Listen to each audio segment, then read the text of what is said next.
आपण मानकु मु धन्यवाद दिए समस्ते एपरी प्रभुଙ୍କର जन निकट आसवा कार्यक्रम प्रभात रे आपण मान करूछंती जारी रखंतु देखिए बहुत आशीर्वाद आपण मान जीवन रे आसीबो आसीबा लागि रहितो सो हमर आज वाक्यर शीर्षक मध्य से आटे जे everyday with God's will not my will सर्वदा मो जीवन रे प्रभु को इच्छा मो इच्छा न हो यह आमर आज मेसेज तार शीर्षक अटे everyday with God's will not my will तेबे हमने जीवा अल्प समय पाए चिंता करिया जे जने खोलिबे रूत पुस्तक तार 1 ରୁ 5 प्रथम अध्याय 1 ରୁ 5 जे जने जदि पढिबे पढि पारंती नल मु मते पढि परिबे जदि जदि जोर टिके पढि परिबे बहुत भलो हो रूत चैप्टर 1 1 ରୁ 5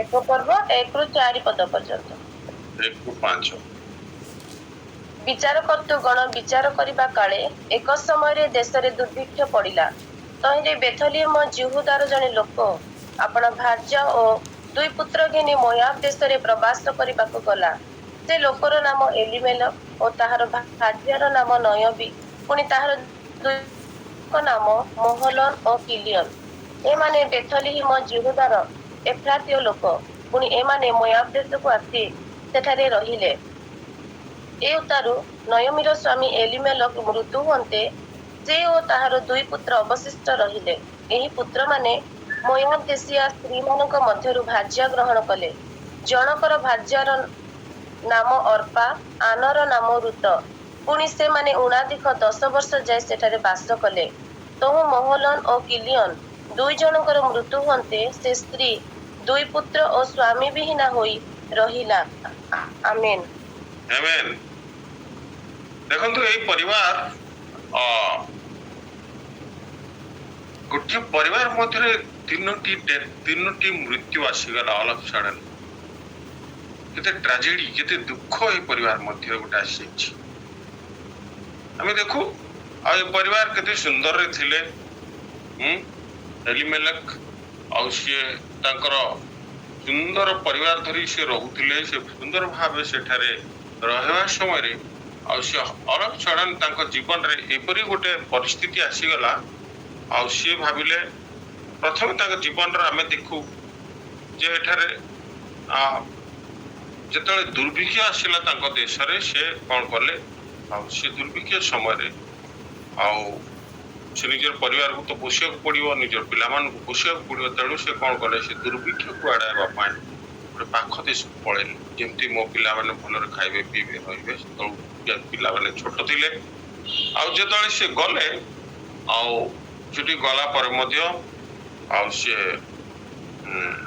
निज जीवन को रक्षा कर पाले ना से मरि गले ता परे से जानती ना किंतु तांको परिवार रे आ दुईटा घटना भी घटी गला गोटे परिवार रे तीनोटी विधवा स्त्री देखंतु ट्रेजेडी ऑफ दिस फैमिली जे जाइथिले निज जीवन यापन करिया दुर्भिक्ष समय रु बंची जिबा आ अन्य देश को जाय आ मान रक्षा पाई जिबा एई उद्देश्य रे से गले किंतु तांको उद्देश्यटा कोन हला से केबे भाबि नथिले तांको परिवार मध्ये एते बड़ दुख आ देखंतु से स्त्रीटा दुई पुत्र विहीन आ स्वामी विहीन होई रहिला जो हमर लास्ट वर्ष रे माने पढिलु आ से समय रे आम जीवन रे बहुत बहुत विषय चिंता करिया को पड़िबो जे गोटे परिवार रे एते विषय आसिला the what was the main reason जदी से आजी तांको जीवन रे ए सब विषय को से देखि समय ए ट्रेजेडी ए समस्त विषय प्रथमे से तांको निज जागारु गले कारण कोन दुर्भिक्ष तांको निज देश छाड़ी जीवार तांको निजर कार्यक्षेत्र छाड़ी जीवा तांको निजर विश्व को छाड़ी जीवा से दुर्भिक्षर कारण थिला कोन पई दुर्भिक्ष होला what's the reason of famine दुर्भिक्षर मुख्य कारण थिला हमें देखियो सेही ऋतुर जस्ट पूर्व अध्याय विचारकर्ता 21 रो 25 रे एक सुंदर विषय लिखा गला से समय रे इस्राएल रो मध्य रे कोनोसी राजा नथिले ଯାହା ଦୃଷ୍ଟିରେ ଯାହା ଭଲ ସେ ତାହା କରୁଥିଲା। ଏଥିରୁ ବର୍ତ୍ତମାନ ଆମେ ଦେଖିବା ଏଲିମେଲେକ୍ ଯେତେବେଳେ ଡିସିସନ ନେଲେ ତାଙ୍କ ଦେଶକୁ ଅନ୍ୟ ଦେଶକୁ ଯିବା ପାଇଁ ତାଙ୍କ ନିଜ ଦେଶରୁ, ସେତେବେଳେ ଦେଶର ପରିସ୍ଥିତି ଏପରି ଥିଲା ଯେ ତାଙ୍କ ଦେଶରେ ରାଜା ନଥିଲା, ତାଙ୍କୁ କଣ୍ଟ୍ରୋଲ କରିବାକୁ କିଏ ଉପଦେଶ ଦେବ କିଏ ନଥିଲା, ରୁଲ ରେଗୁଲେସନ ବୋଲିକି କିଛି ନଥିଲା। ଏଠି କଣ ଥିଲା, ସେ ତାର ସେକେଣ୍ଡ ବର୍ଷରେ ଲେଖୁଛି 25ର ମାନେ ବିଚାରକର୍ତ୍ତା ତାର 21-25 ଥରେ ଲେଖାଯାଏ, ଯାହା ଦୃଷ୍ଟିରେ ଯାହା ଭଲ ସେ ତାହା କଲା। ଆଜି ଏଲିମେଲେକଙ୍କ ଦୃଷ୍ଟିରେ ସେ ଭଲ କଣ ଭାବିଲା ଯେ ଛାଡ ଯାହା ହେଲା ନହେଲା, କିନ୍ତୁ ମୁଁ ଆର ଦେଶକୁ ପଳେଇଲେ ଇଏ ଦୁର୍ଭିକ୍ଷରୁ ବଞ୍ଚିଯିବି, ମୋ ପରିବାର ବଞ୍ଚିଯିବ, ଇଏ ହେଇଯିବ, ସେ ତା ନିଜ ବୁଦ୍ଧି ଲଗେଇଦେଲା। ଆପଣ ଜାଣନ୍ତି ଏଲିମେଲେକର ଶବ୍ଦର ମାନେ ଏଇ ନାଁର ଅର୍ଥ କଣ? ଈଶ୍ୱର ମୋର ରାଜା, ସଦାପ୍ରଭୁ ମୋହର ରାଜା। ଏଲିମେଲେକର ଅର୍ଥ ହଉଛି ସଦାପ୍ରଭୁ ମୋହର ରାଜା। କିନ୍ତୁ ଏଠାରେ ତାଙ୍କର ନାମକରଣ ଅନୁସାରେ ତାଙ୍କର ନାମ ଅତି ସୁନ୍ଦର, କିନ୍ତୁ ସେ ଏଠାରେ ସଦାପ୍ରଭୁଙ୍କୁ ରାଜା ଭାବେ, ଯେତେବେଳେ ଦେଶର ପରିସ୍ଥିତି ରାଜା ବିହୀନ ଥିଲା, ଯେତେବେଳେ ଦେଶରେ ରାଜା ନଥିଲେ, ଯିଆର ଇଚ୍ଛା ଯାହା କରୁଥିଲେ, କିନ୍ତୁ ତାଙ୍କ ପାଇଁ ଗୋଟେ ବଢିଆ ସମୟ ଥିଲା ପରମେଶ୍ୱରଙ୍କୁ ତାଙ୍କ ରାଜା ବନେଇ ତାଙ୍କୁ ସେ ଦେଶ ଛାଡିବା ପୂର୍ବରୁ ପଚାରିବାର ଥିଲା। Before he left to next country, during his trouble, ତାଙ୍କ ଜୀବନରେ ଯେତେବେଳେ ସମସ୍ୟା ଆସିଲା, ଯେତେବେଳେ ଦୁର୍ଭିକ୍ଷ ଆସିଲା, ଜୀବନର ଦୁର୍ଭିକ୍ଷ ସମୟରେ ସେ ସଦାପ୍ରଭୁ ଯେ ମୋ ରାଜା ଯୋଉ ନାମକରଣ ହେଇଛନ୍ତି, ମୋ ନାଁ ଗୌରବ, ମୁଁ କିନ୍ତୁ ଗୌରବର କାର୍ଯ୍ୟ ଯଦି କରିପାରୁନଥିବି, ଅଗୌରବର କାର୍ଯ୍ୟ କରୁଥିବି, ହୁଏତ ମୋର ନାଁ ବହୁତ ବଢିଆ ଅର୍ଥବିହୀନ ଜୀବନ। ଆଜି ଏଲିମେଲେକ୍ ତାଙ୍କ ଜୀବନରେ ସଦାପ୍ରଭୁ ମୋର ଧ୍ୱଜା ବା ସଦାପ୍ରଭୁ ମୋର ରାଜା ଯୋଉ ସେ ତାଙ୍କର ସେ ନାଁର ଅର୍ଥ କିନ୍ତୁ ସେଇ ଅନୁସାରେ ସେ କାର୍ଯ୍ୟରେ ଦେଖେଇ ପାରିନଥିଲେ, ଯଦ୍ୱାରା ଆଜି ତାଙ୍କ ଜୀବନରେ ବିରାଟ ବଡ ତାଙ୍କ ପରିବାର ମଧ୍ୟରେ ଆସିଯାଇଛି ଛଡ। ସେ ଈଶ୍ୱରଙ୍କର ଇଚ୍ଛାକୁ ବା ଈଶ୍ୱରଙ୍କ ଉପରେ ନିର୍ଭର କଲେ ନାହିଁ, ନିଜ ଇଚ୍ଛାରେ ସେ ଚାଲିଗଲେ। ସେପରି ଆଉ ଗୋଟେ କ୍ୟାରେକ୍ଟର ଆମେ ଏବେ ଦେଖିବା, ଗୋଟେ ଫୋକସ କରିବା ପାଇଁ। ସେ କ୍ୟାରେକ୍ଟର ହଉଛନ୍ତି ଜୁନସ୍। ଯେତେବେଳେ ସିଏ ପ୍ରଭୁ ଦେଖିଲେ ନିନିବିର ଲୋକମାନେ ଅନେକ ପାପ କାର୍ଯ୍ୟରେ ମାନେ ନିବିଷ୍ଟ ହେଇଗଲେ, ଆଉ ସେମାନଙ୍କୁ ପ୍ରଭୁ ଶେଷ ସୁଯୋଗ ଦେବା ପାଇଁ ବା ସେମାନଙ୍କୁ ବୁଝେଇବା ପାଇଁ, ସେମାନଙ୍କୁ କହିବା ପାଇଁ ଯେ ସେମାନଙ୍କ ପ୍ରତି ପ୍ରଭୁ ବିରକ୍ତ ହେଇଯାଇଛନ୍ତି, ପ୍ରଭୁ ତାଙ୍କ ମଧ୍ୟରେ ଦଣ୍ଡ ଆଣିବେ, ଏହା କହିବା ପାଇଁ ଆଉ ନିନିବିକୁ ଯିବା ପାଇଁ ଆଉ ସଦାପ୍ରଭୁ ଜୁନସକୁ କହିଲେ। ଜୁନସ୍ ଜଣେ ବହୁତ ଭବିଷ୍ୟତ ବକ୍ତା, ଆଉ ସେ ଯେତେବେଳେ ସଦାପ୍ରଭୁ ତାଙ୍କୁ କହିଲେ, ଆଉ ସିଏ ବାବୁ କଣ କଲେ, ଆରାମ ସେ ବାହାରିଲେ, ବାହାରିକି ଫ୍ଲାଇଟ୍ ମାନେ ଏୟାରପୋର୍ଟ ଯାଇଥିବେ, ଆମେ ଆମ ଭାଷାରେ ଏବେ ଆମ ପରିସ୍ଥିତିରେ କହିବା, କିମ୍ବା ବସ୍ ଷ୍ଟାଣ୍ଡ ଯାଇଥିବେ, କିମ୍ବା ରେଲୱେ ଷ୍ଟେସନ ଯାଇଥିବେ, ଯେମିତି ସେ ସମୟରେ ଜାହାଜ ମାନଙ୍କର ଯାହା ଯାତ୍ରା କରୁଥିଲେ, ଆଉ ସେ ଜାହାଜକୁ ପଳେଇଲେ। ଆଉ ସେ ଜାହାଜ କୋଉଠିକି ଯାଉଥିଲା? ନିନିବି ଯାଉନଥିଲା, ସେ ଜାହାଜ ତର୍ସିସ୍ ଯାଉଥିଲା। ଆଉ ସେ ଚଢିଗଲେ ସେ ଜାହାଜରେ। ସେ ଭାବିଲେ ଆରେ ସେ ନିନିବି ଯାଇ କଣଟା ଲାଭ ଅଛି, ସେ ମାନେ ପରମେଶ୍ୱର ତାକୁ ନିନିବି କହିଛନ୍ତି, କିନ୍ତୁ ଇଏ ବାବୁ ତର୍ସିସ୍ ଯିବା ଜାହାଜରେ ବସି ପଡିଛନ୍ତି, ବସିକି ଆରାମ ସେ ଯାଇକି ସେ ତଳେ ସେ ରେଷ୍ଟ ନେଇ ଶୋଇଛନ୍ତି। ତ ଏଇ ତାହେଲେ ଆମେ ଏଠି ଦେଖୁ ସେ ମଧ୍ୟ ପରମେଶ୍ୱରଙ୍କ ଇଚ୍ଛାକୁ ପ୍ରାଧାନ୍ୟ ଦେଇନାହାନ୍ତି, ଆଉ ସିଏ ଯାଉଛନ୍ତି, ସେ ଜାହାଜରେ ଚଢିଛନ୍ତି। ଆଉ ଯେତେବେଳେ ସିଏ ତାଙ୍କର ଜୀବନରେ ପ୍ରଭୁ ତାଙ୍କୁ ଗୋଟେ ବ୍ୟବହାର କରିବାକୁ ଚାହିଁଥିଲେ, ସେ ପ୍ରଭୁଙ୍କର ଇଚ୍ଛାକୁ ସେ ପ୍ରଥମ ସ୍ଥାନ ନ ଦେଇ ସେ ମଧ୍ୟ କଣ କଲେ, ସେ ଅଲଗା ତାଙ୍କ ନିଜ ଇଚ୍ଛା ବାଛି ନେଲେ, ଆଉ ସେଠାକୁ ପଳେଇଲା ଭିତରେ ଆପଣ ଜାଣନ୍ତି ସେ ଅନ୍ୟମାନଙ୍କର ଅମଙ୍ଗଳର କାରଣ ବନିଗଲେ। ସେ ଜାହାଜ ମଧ୍ୟରେ ଯାଉଛନ୍ତି, ଜାହାଜ ଟଳମଳ ହେବାକୁ ଲାଗିଲା, ଆଉ ସେ ଜାହାଜ ଚଳାଳି ମାନେ ଭାବିଲେ ଆଜି ଯାକେ ଏତେ ଦିନ ହେଲା ଆମେ ଜାହାଜ ଚଲେଇ ଆସିଲୁ, ଆମ ଜୀବନରେ ଏପରି କଷ୍ଟ କେବେ ହେଇନଥିଲା, ଆଜି ଆମମାନଙ୍କ ଜୀବନରେ ଏପରି ବିଷୟ କେବେ ହେଇନଥିଲା, ଇଏ କଣ ଏମିତି ହଉଛି? ସମୁଦ୍ର ଅଶାନ୍ତ, ସେ ଭିତରେ ଥିବା ଲୋକମାନେ ଅଶାନ୍ତ, ପ୍ରାଣ ବିକଳ ଭୟ, କାହା ପାଇଁ? ହୁ ଇଜ ଦ ରିଜନ ଫର ଇଟ୍?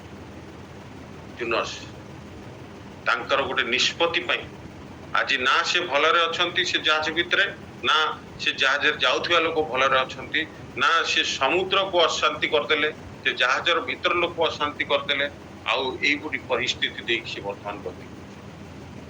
ସେଇ ସମୟରେ ଜୁନସ୍ 1:7 ଗୋଟେ ସୁନ୍ଦର ବିଷୟ ପ୍ରକାଶ କରାଯାଏ, ବାଇବଲ ପ୍ରକାଶ କରେ ଯେ ସେତେବେଳେ ଲେଖାଗଲା ପୁଣି ନାବିକ ମାନେ ପ୍ରତ୍ୟେକ ଆପଣା ଆପଣା ସଙ୍ଗୀକୁ କହିଲେ କାହା ହେତୁରୁ ଏହି ଅମଙ୍ଗଳ ଆମମାନଙ୍କ ପ୍ରତି ଘଟୁଅଛି।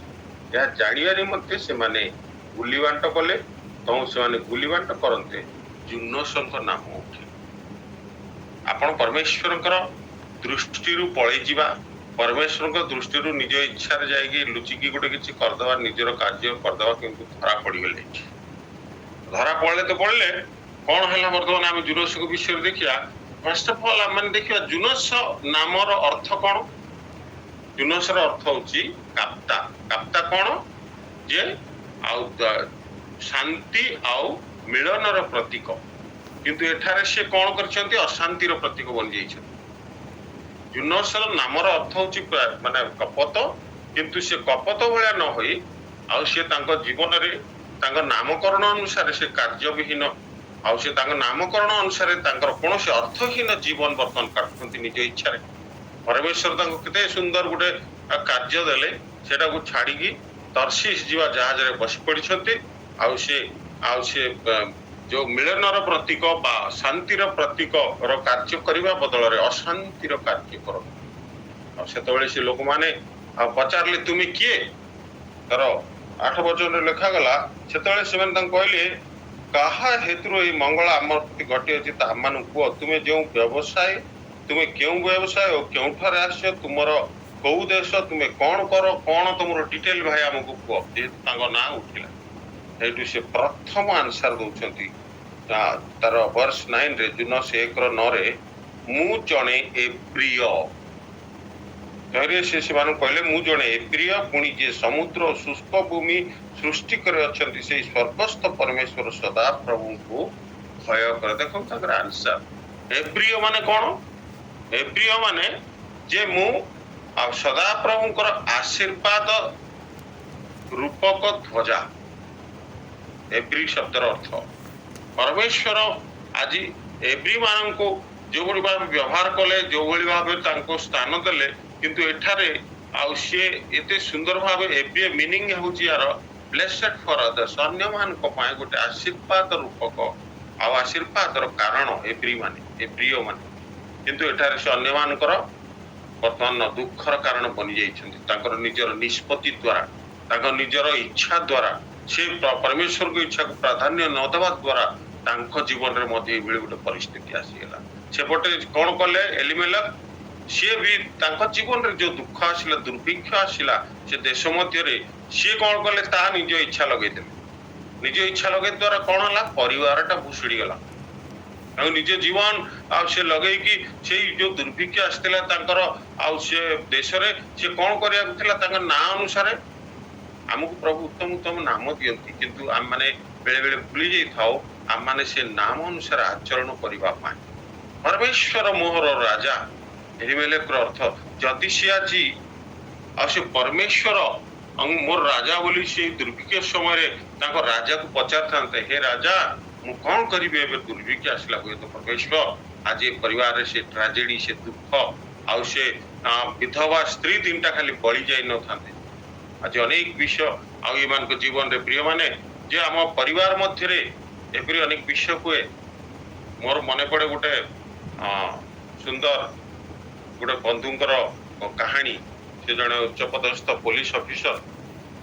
ଆଉ ଦିନେ ମତେ ସେ ଡାକିଲେ ତାଙ୍କର ଅଫିସକୁ, ଗୋଟେ କାମ ଥିଲା ମୋର। ସେ କହିଲେ ଅଫିସ ଟିକେ ପଳେଇ ଆସ। ମୁଁ ଗଲି, ସେ ଗୋଟେ ବେଲ ମାରିଲେ, 3ଟା ପୋଲିସ କନଷ୍ଟେବଲ ଆସିକି ପହଞ୍ଚିଗଲେ। ଜଣକୁ କହିଲା ଭାଇ ପାଣି ଟିକେ ଦିଅ, ଆଉ ଜଣକୁ କହିଲା ଭାଇ ତମେ କଫି ଆଣ, ଆଉ ଜଣକୁ କହିଲା ତମେ ଟିକେ ଜଳଖିଆ ଆଣ।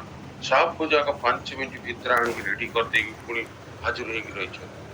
ଆଉ ମୁଁ କହିଲି ବାହ କଣ ତମର, ସେ ମୋ ସାଙ୍ଗ। ମୁଁ କହିଲି ବହୁତ ଭାଇ ତମର କେତେ ପ୍ରଭୁ ତୁମକୁ ଆଶୀର୍ବାଦ କରି କି ସୁନ୍ଦର ଭାବେ ପ୍ରଭୁ ତୁମକୁ ରଖିଛନ୍ତି। ତୁମେ ଅର୍ଡର କଲେ, ବେଲ ମାରିଲେ ହାତରେ, ତମକୁ 3 ଜଣ ଆସିକି ଠିଆ ହଉଛନ୍ତି, କିନ୍ତୁ ସେଇ ଭାଇଙ୍କ ମଧ୍ୟରେ ଗୋଟେ ଦୁଃଖ ଥିଲା। କହିଲେ ଭାଇ ମୁଁ ସିନା ବେଲ ମାରୁଛି ଅଫିସରେ, ଆଉ ମୁଁ ମାରିଲେ ଏତେ ଆସୁଛି, ଖାଉଛି, ଆଉ ସୁନ୍ଦର ଷ୍ଟାଟସ ମେଣ୍ଟେନ କରୁଛି, କିନ୍ତୁ ଆପଣ ମୋ ମନ ମଧ୍ୟରେ, ମୋ ହୃଦୟ ମଧ୍ୟରେ ଗୋଟେ ଦୁଃଖ ଅଛି। ନା କଣ ଭାଇ? ନା ମୁଁ ଯେତେବେଳେ କାମ ସାରି 10ଟା 11ଟା ବେଳକୁ ଘରକୁ ଯାଏ, ଯେହେତୁ ପୋଲିସ ଚାକିରି ଆଉ ଟିକେ ବିଳମ୍ବ ହୁଏ, ମୁଁ ଘରକୁ ଯାଏ।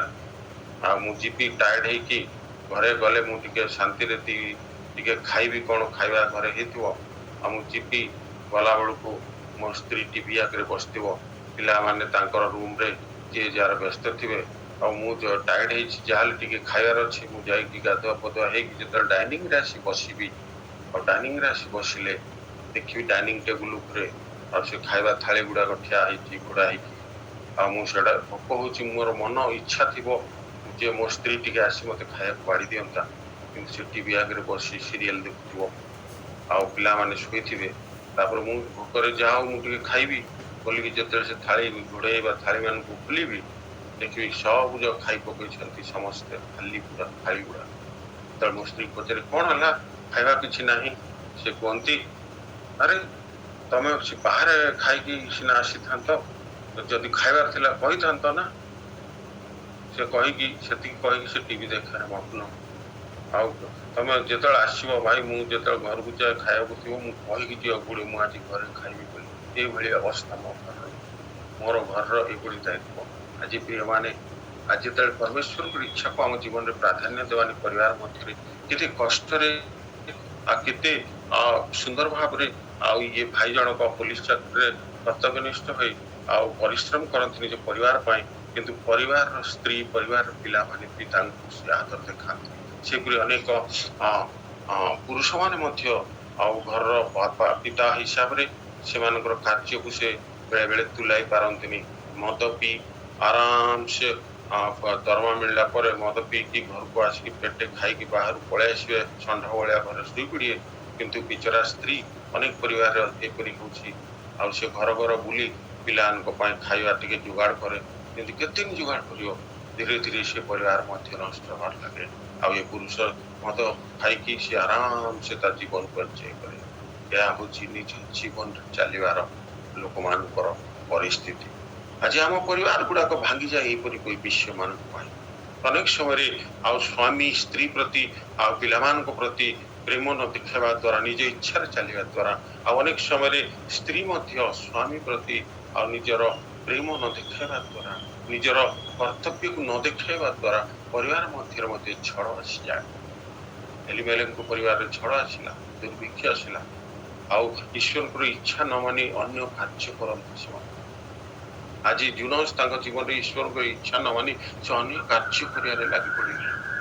ଆଉ ସେ ଯେତେବେଳେ ଅନ୍ୟ କାର୍ଯ୍ୟ ଲାଗିଲା, ଆଉ ଜୁନସ୍ ଆଉ ଯେତେବେଳେ ଲୋକମାନେ ପଚାରିଲେ ଆମେ ତୁମ ପାଇଁ କ'ଣ କରିବୁ, ବର୍ତ୍ତମାନ ସିଏ କହୁଛନ୍ତି ମତେ ତମେ ଇଏ ଜାହାଜରୁ କାଢ଼ିକି ଫିଙ୍ଗି ଦିଅ ପାଣି ଭିତରେ। ଆଜି ଅନେକ ସମୟରେ ଆମମାନଙ୍କୁ ଆମେ ଈଶ୍ୱରଙ୍କର ଇଚ୍ଛା ବିରୁଦ୍ଧରେ ଯଦି ଯାଉ ବା ତାଙ୍କ ଇଚ୍ଛା ଆମ ଜୀବନରେ ପାଳନ ନ କରିଥାଉ, ଆମମାନଙ୍କୁ ଉପାଡ଼ିକି ଫିଙ୍ଗି ଦେବାର ସଦୃଶ। ସେମାନେ ସେ ଜାହାଜରୁ ଗୋଟେ ଗୋଟେ ଜିନିଷ କାଢ଼ିକି ଫିଙ୍ଗିବାକୁ ଲାଗିଲେ, ତଥାପି ଶାନ୍ତ ହେଉନାହିଁ। ଆଜି ଆମ ଘର ଗୋଟେ ଗୋଟେ ଜିନିଷ ଖାଲି ହେଇଯିବ। ଆଜି ଆମ ଘର ମଧ୍ୟରେ ଏପରି ବିଷୟ ଆସିବ ଯେତେବେଳେ ପ୍ରଭୁଙ୍କର ଇଚ୍ଛା ମାନିବା ନାହିଁ, ଆଉ ଆମେ ପୁରୁଷମାନେ ଆଉ ମଦ ଖାଇ ବା ବାହାରେ ଖାଇ ବିଭିନ୍ନ ନିଜ ଇଚ୍ଛାରେ କାର୍ଯ୍ୟ କରି ବୁଲିବା ଦ୍ୱାରା ଆମ ଘର ଖାଲି ହେଇଯିବ। ସ୍ତ୍ରୀ ମାନେ ନିଜର ପରିବାରକୁ ପ୍ରେମ ନ କରି, ନିଜ ସ୍ୱାମୀକି ପ୍ରେମ ନ କରି, ଟିଭିକି ପ୍ରେମ କରିବେ, ସିରିଏଲକୁ ପ୍ରେମ କରିବେ, ଆଉ ନିଜ ଇଚ୍ଛାରେ ଚାଲିବେ, ଆପଣଙ୍କ ଘରରୁ ମଧ୍ୟ ସେଇଭଳି ଜିନିଷ ଆଉ ସେ ଜାହାଜରୁ ଖାଲି ହେଲା ପରେ ମଧ୍ୟ ସେ ସମୁଦ୍ର ଶାନ୍ତ ହେଲା ନାହିଁ। ଲୋକମାନେ ଡରିଗଲେ। ଆପଣମାନେ ଅଶାନ୍ତିର କାରଣ ହେଇଯିବ ଅନ୍ୟମାନଙ୍କ ପାଇଁ, ଆପଣ ସେ ପରିବାରର ଅଶାନ୍ତିର କାରଣ ବନିଯିବେ। ଆଉ ସେତେବେଳେ ଆପଣ ଦାୟୀ ସେ ପରିବାର ପାଇଁ। ଆଜି ଆପଣଙ୍କୁ ପ୍ରଭୁ ଯେଉଁ ପରିବାର ଦେଇଛନ୍ତି, ମା ମାନେ, ଭାଇ ମାନେ, ଆପଣ ମାନଙ୍କୁ ଯୋଉ ପରିବାର ପ୍ରଭୁ ଯୋଉ ଦାୟିତ୍ୱ ଦେଇଛନ୍ତି, ଆଜି ସେ ପରିବାରକୁ ଆପଣ ଈଶ୍ୱରଙ୍କର ଡାଇରେକ୍ସନ ଅନୁସାରେ, ଈଶ୍ୱରଙ୍କର ନିର୍ଦ୍ଦେଶ ଅନୁସାରେ, ଈଶ୍ୱରଙ୍କର ଇଚ୍ଛା ଅନୁସାରେ ଆପଣଙ୍କୁ ପରମେଶ୍ୱର ଯୋଉ ଜୀବନ ଦେଇଛନ୍ତି, ସେ ଜୀବନକୁ ଈଶ୍ୱରଙ୍କ ଇଚ୍ଛା ଅନୁସାରେ ଚଲାଉଛନ୍ତି ନା ନିଜ ଇଚ୍ଛାରେ ଚଲାଉଛନ୍ତି। ଆଜି ସେ ପୋଲିସ ଅଫିସରଙ୍କ ଜୀବନକୁ ଦେଖିଲେ କେତେ ଦୁଃଖ ଲାଗେ। ତାଙ୍କ ଜୀବନରେ ସେ ପ୍ରଭୁଙ୍କୁ ଭୟ କରନ୍ତି, ପରିବାରକୁ ପ୍ରେମ କରନ୍ତି, କଷ୍ଟ କରନ୍ତି। କେତେ କଷ୍ଟରେ ଅନେକ ଭାଇମାନେ ଚାକିରି କରନ୍ତି, ବସ୍ର ପ୍ରେସର, ଇଆଡ଼େ ବାଟରେ ଯାଉ ଯାଉ ଗାଡ଼ି ଖରାପ ହେଇଯିବ, ସେ ଗାଡ଼ିକି ଠିକ କରିକି ଅଫିସରେ ପହଞ୍ଚିଲା ବେଳକୁ ସିଆଡ଼େ ବସ୍ ଗାଳି, କ'ଣ ଏତେ ଲେଟ୍ କରୁଛ, ଏଇଟା ସେଟା। ସେ ଏତେ କଷ୍ଟ ଏତେ ଗାଳି ଶୁଣି ସବୁ କରି ପରିବାରକୁ ମାସ ପୁରିଲେ ଦରମା ଆଣିକି ବସେ, କିନ୍ତୁ ସେ ସ୍ତ୍ରୀ ସେ ପରିବାରରେ ସ୍ୱାମୀ କି ସେଇ ଅନୁସାରେ ରେସ୍ପେକ୍ଟ ଦିଏ ନାହିଁ। ଅନେକ ପରିବାରର ପରିସ୍ଥିତି ଏହା ଅଟେ। ଅନେକ ସମୟରେ ଆଉ ସ୍ୱାମୀ ମାନେ ମଧ୍ୟ ନିଜର ଇଚ୍ଛାକୁ ପ୍ରାଧାନ୍ୟ ଦେଇ ସବୁବେଳେ ମଦ ପିଇବା, ବିଡ଼ି ଖାଇବା, ସିଗାରେଟ ପିଇବା, ଅନ୍ୟାନ୍ୟ ବିଭିନ୍ନ ଅନ୍ୟ ସ୍ତ୍ରୀ ପ୍ରତି ନିଜର ଚକ୍ଷୁ ରଖିବା, ଏସବୁ କାର୍ଯ୍ୟ ଦ୍ୱାରା ଲିପ୍ତ ହେଇଯାଆନ୍ତି, ଯଦ୍ୱାରା ପରମେଶ୍ୱରଙ୍କର ଦୃଷ୍ଟି, ପରମେଶ୍ୱରଙ୍କର ଇଚ୍ଛାକୁ ତାଙ୍କ ଜୀବନରେ ସେମାନେ ପ୍ରତିଫଳନ କରିପାରନ୍ତି ନାହିଁ। ତଦ୍ୱାରା ପରିବାର ମଧ୍ୟରେ ଏଇପରି ଗୋଟେ ଟ୍ରାଜେଡି ଆସେ। ଆମେ ଦେଖିଲୁ ରୁଥର 1-5 ପଢିଲୁ, ସେ ପରିବାର ମଧ୍ୟ କିପରି ଗୋଟେ ବିରାଟ ବଡ ବିଷୟ ଆସିଗଲା। ସେତେବେଳେ ସେମାନେ ତାଙ୍କୁ କହିଲେ, ସମୁଦ୍ର ଯେପରି ଆମମାନଙ୍କ ପ୍ରତି ସୁସ୍ଥିର ହବ, ଏଥିପାଇଁ ଆମମାନେ ତୁମ ପ୍ରତି କଣ କରିବା, କାରଣ ସମୁଦ୍ର ବେଳକୁ ବେଳ ପ୍ରଚଣ୍ଡ ହୋଇ ଉଠିଲା। ବୁଝିଲେ? ବର୍ତ୍ତମାନ ସେ ଯେଉଁ ଜାହାଜରେ ଯାଉଛନ୍ତି ଜୁନସ୍, ଆଉ ସେ ଜୁନସ୍କୁ ତ ଜାଣିଗଲେ ସେମାନେ। ଜାଣିଲା ପରେ ଆଉ ସେ ଜୁନସ୍ ସେମାନଙ୍କୁ ସବୁ ଷ୍ଟୋରି ବୁଝେଇଲେ, ଭାଇ ମୁଁ ପରମେଶ୍ୱରଠୁ ଲୁଚିକି ପଳଉଛି, କିନ୍ତୁ ସେଥିପାଇଁ ଏମିତି ହଉଛି, ଆଉ ତେଣୁ ତମେ ମତେ ଏଠୁ କାଢିକି ତଳେ ଫିଙ୍ଗି ଦିଅ ପାଣି। କିନ୍ତୁ ସେମାନେ ଆଉ ସେମାନଙ୍କ ମଧ୍ୟରେ ଆଉ ସେମାନଙ୍କର ଈଶ୍ୱରଙ୍କ ପ୍ରତି ଭୟ ଥିଲା, ସେମାନେ ତାଙ୍କୁ ଫିଙ୍ଗି ଦେବାକୁ ଇଚ୍ଛା କରୁନଥିଲେ। ତଥାପି ଆପଣ ଯେତେବେଳେ ଆପଣ ପରିବାରରେ ନିନ୍ଦାର କାରଣ ହେଇଯିବେ, ଅଶାନ୍ତିର କାରଣ ହେଇଯିବେ, ଆପଣଙ୍କ ପରିବାର ଲୋକମାନେ ଯାହାହେଲେ ମଧ୍ୟ ଇଚ୍ଛା କରୁନଥିବେ ଯେ ନାଇଁ ଆମେ ପ୍ରଭୁଙ୍କ ଦୃଷ୍ଟିରେ ଦୋଷୀ ହେଇଯିବା, ବିରୁଦ୍ଧ ପ୍ରଭୁ ଆମମାନଙ୍କୁ ଆଉ ଦୋଷ ମାନେ ଇଏ କରିବେ। କିନ୍ତୁ ଆପଣ ସଦାପ୍ରଭୁ ଯେତେବେଳେ ନିଷ୍ପତ୍ତି ନେଇଯାଇଥାନ୍ତି, ଆପଣଙ୍କୁ ବିତାଡ଼ିତ କରିଦିଅନ୍ତି। ସେମାନେ ସେତେବେଳେ ପାଣି ଭିତରକୁ, ସମୁଦ୍ର ଭିତରକୁ ସେ ଲୋକକୁ ଜୁନସ୍କୁ କାଢିକି ପକେଇଦେଲେ। ତହିଁରେ ଲୋକମାନେ କୂଳକୁ ଫେରିଯିବା ନିମନ୍ତେ ବଡ ଯତ୍ନରେ ଆହୁଲା ପକାଇଲେ, ମାତ୍ର ସେମାନେ ପାଇଲେ ନାହିଁ, କାରଣ ସମୁଦ୍ର ସେମାନଙ୍କ ପ୍ରତିକୂଳରେ ବେଳକୁ ବେଳ ପ୍ରଚଣ୍ଡ ହେଉଥିଲା। ଯେହେତୁ ସେମାନେ ସଦାପ୍ରଭୁଙ୍କ ନିକଟରେ ପ୍ରାର୍ଥନା କରି କହିଲେ, ଆମମାନେ ବିନତି କରିଅଛୁ ଏ ସଦାପ୍ରଭୁ, ଆମମାନେ ବିନତି କରିଅଛୁ ଏ ମନୁଷ୍ୟର ପ୍ରାଣ ସକାଶୁ ଆମମାନେ ବିନଷ୍ଟ ନ ହେଉ। ପୁଣି ଥରେ ସେମାନଙ୍କ ମଧ୍ୟରେ ଦେଖନ୍ତୁ, ଯେହେତୁ ସେମାନେ ପରମେଶ୍ୱରଙ୍କୁ ଭୟକାରୀ ଥିଲେ, ସେ ପରିବାର ମଧ୍ୟରେ କିଛି ଲୋକ, ସେ ନୌକା ମଧ୍ୟରେ କିଛି ଲୋକ, ଜୁନସ୍ ଆମକୁ ଏହା ପାଇଁ ଆମେ ବୁଡୁଛୁ, ଚାଲ ପାଣିରେ ପକେଇ ଦିଅ, ସାଙ୍ଗେ ସାଙ୍ଗେ ସେମାନେ ଇନିସିଏଟିଭ ନେଲେ ନାହିଁ। ସେମାନେ ପ୍ରଭୁଙ୍କ ନିକଟରେ ପ୍ରାର୍ଥନା କଲେ, ପ୍ରଭୁ ଆମେ ଲୋକକୁ ଆଜି ପାଣିରେ ପକେଇଦବାକୁ ସେ କହୁଛନ୍ତି, ଆମେ ପକେଇବୁ, କିନ୍ତୁ ଯଦି ତା ପ୍ରାଣ ପାଇଁ ଆମେ ଯେପରି ପାପି ନ ହଉ, ତାର ପ୍ରାଣର ଯେପରି ପ୍ରଭୁ ମାନେ ତାର ହିସାବ ଆମଠୁ ତମେ ନ ନିଅ ପ୍ରଭୁ, ଏ ମନୁଷ୍ୟ ପ୍ରାଣ ସକାଶେ ଆମମାନେ ଯେପରି ଆହୁରି ବିନଷ୍ଟ ନ ହଉ, ନିରପରାଧ ରକ୍ତପାତ ଯେପରି ଆମମାନଙ୍କ ପ୍ରତି ଦୋଷ ଆମମାନଙ୍କ ଉପରେ ନ ବର୍ତ୍ତାଅ ପ୍ରଭୁ, କାରଣ ହେ ସଦାପ୍ରଭୁ ତୁମେ ଆମର ଇଚ୍ଛା ମତ କାର୍ଯ୍ୟ କରିଅଛ। ଏଥିରେ ସେମାନେ ଜୁନସ୍କୁ ଧରି ସମୁଦ୍ରରେ ପକେଇଦେଲେ। ପୁଣି ସମୁଦ୍ର ଆପଣ ପ୍ରଚଣ୍ଡତାରୁ ନିବୃତ ହେଲା। ଦେଖିଲେ, ଜୁନସ୍ର କାହାଣୀକି ଯଦି ଯିବା ଆମେ, ତା ପର ମୁହୂର୍ତ୍ତରେ ଅଲଗା ଷ୍ଟୋରି ଯିବ, କିନ୍ତୁ ଏ ପର୍ଯ୍ୟନ୍ତ ଆମେ ଦେଖିବା ପାଣିରେ ପକେଇଦେବା ପର୍ଯ୍ୟନ୍ତ। ତାପରେ ପ୍ରଭୁ ଜୁନସ୍କୁ ପୁଣି ଥରେ ବ୍ୟବହାର କରିବା ପାଇଁ କଣ କଲେ ସେଟା ଆମେ ନେକ୍ସଟ ଟାଇମ୍ ଦେଖିବା। କିନ୍ତୁ ଏଠାରେ ଆମେ ଦେଖୁଛୁ ସେ ଯେତେବେଳେ ଅବାଧ୍ୟ ହେଲେ ପରମେଶ୍ୱରଙ୍କର, ଆଉ ସେ ଯୋଉ ଜାଗାରେ ଲୁଚିକି ପଳେଇ ଯିବାକୁ ଚେଷ୍ଟା କଲେ, ପ୍ରଭୁ ତାକୁ ସେଠୁ କାଢିକି ଉପାଡ଼ିକି ଫିଙ୍ଗିଦେଲେ। ତାପରେ ପରମେଶ୍ୱର ଜାଣନ୍ତି ଯାହାକୁ ପ୍ରେମ କରନ୍ତି, ଆଉ ସେ ଆମ ପ୍ରତ୍ୟେକଙ୍କୁ ପ୍ରେମ କରନ୍ତି, ସେ ଆମମାନଙ୍କୁ ସୁଯୋଗ ଦିଅନ୍ତି, କିନ୍ତୁ ଯଦି ଆମେ ତାଙ୍କ ଅବାଧ୍ୟ ହଉ, ସେ ଆମକୁ ଯୋଉଠି ସ୍ଥାପିତ କରିଥାନ୍ତି ସେଠୁ ଉପାଡ଼ିକି ଫିଙ୍ଗି ଦିଅନ୍ତି। ଆଜି ସେଇପରି ଆଉ ସେ ପରିବାର ମଧ୍ୟରୁ ଏଲିମେଲେକୁ ଉପାଡ଼ିକି ଫିଙ୍ଗିଦେଲେ, ତା ସହିତ ସେ ପରିବାରର ଯେ ଗୌରବ ଥିଲେ 2ଟା ପୁଅ, ସେମାନଙ୍କୁ ମଧ୍ୟ ପ୍ରଭୁ ଉପାଡ଼ିକି ଫିଙ୍ଗିଦେଲେ। ସେପରି ଜୁନସ୍ ଯୋଉ ଜାହାଜରେ ଯାଉଥିଲେ, ସେ ଜାହାଜରୁ ମଧ୍ୟ ସେ ଭାବିଥିଲେ ତଳ କୋଠରେ ଯାଇକି ସେ ଯାଇକି ଆରାମସେ ଶୋଇପଡିବେ, ତାପରେ ତର୍ଷିସ୍ ଆସିଲା ପରେ ଯାଇକି ଓହ୍ଲେଇବି, ତାପରେ ଦେଖିବା କଣ ହଉଛି। କିନ୍ତୁ ପ୍ରଭୁ ସେ ଜାହାଜ ଯାଇକି କୂଳରେ ଲାଗିବା ପୂର୍ବରୁ ହିଁ ଜଣେଇଦେଲେ, ତାକୁ ସେଠୁ ଫିଙ୍ଗିଦେଲେ ସେ ଜାହାଜକୁ କାଢିକି।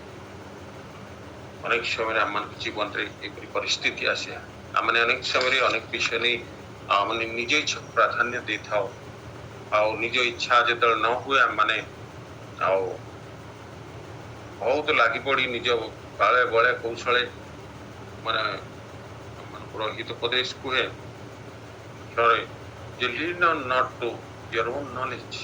ମାନେ ଆପଣା ଇଚ୍ଛା ବା ଆପଣା ସୁବୁଦ୍ଧିରେ ଆଉଜି ପଡ ନାହିଁ,